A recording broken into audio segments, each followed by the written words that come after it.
At an event a few weeks ago, there was a group of people protesting some of the artists for the anti-homosexual lyrics in their songs. We spoke to a few people involved in the music industry about their thoughts on this subject matter. Check it out. At a recent reggae concert, a group of demonstrators from the Gay, Lesbian, Anti-Defamation League were on hand to protest the anti-gay remarks often heard in reggae music.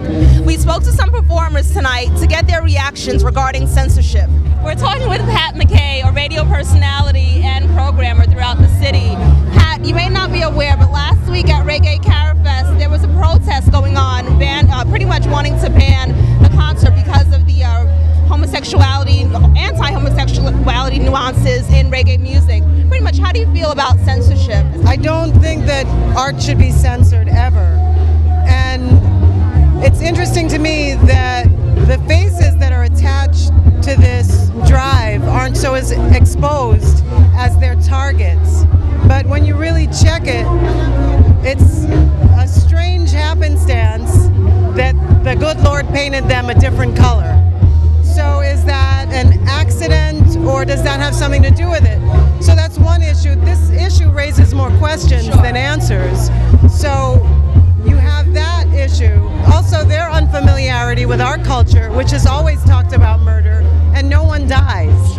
You know, so I think they need to, first of all, stop all this negative talk because it antagonizes people. What it does is it forces you to form an opinion about it, one way or another, whereas it's something that you may not have thought, you know, so conclusively about. You may have thought, well, I don't know how I feel about it. But now, because of dialogue like this, you're forced to express an opinion one way or another.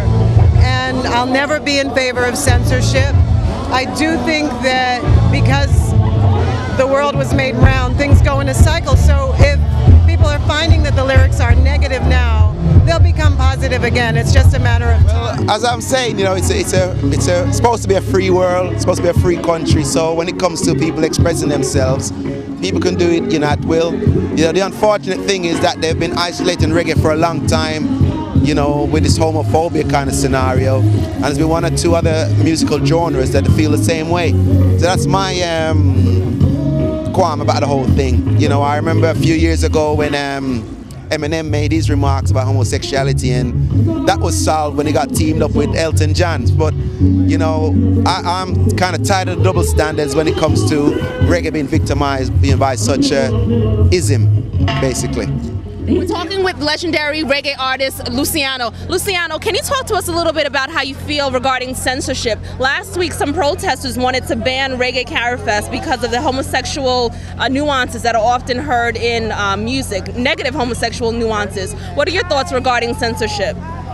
Well, right now, I believe that the music is a message, and the music is supposed to be used as a means of uniting the people and educating the people, telling them about God. And, you know, I know there are many people out there doing wrongs. There's some other people that we need to highlight also. People who go against the principle of righteousness and the principle of the Almighty God, their judgment is here, and it will come out in the music also.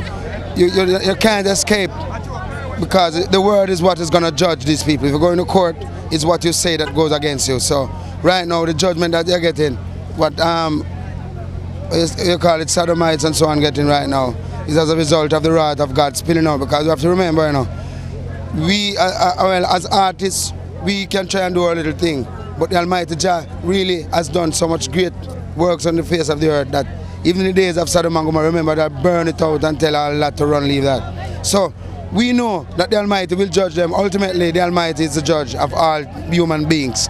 So we say, I and I as a messenger will say, leave all judgment to the Almighty.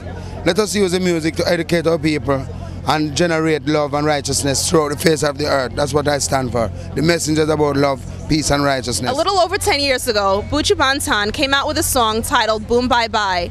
This song sparked a lot of controversy within the mainstream audience and called for a widespread ban of reggae music. Today, this issue has resurfaced. Join us in the near future for a forum on this topic. This is Jenny for New York Links.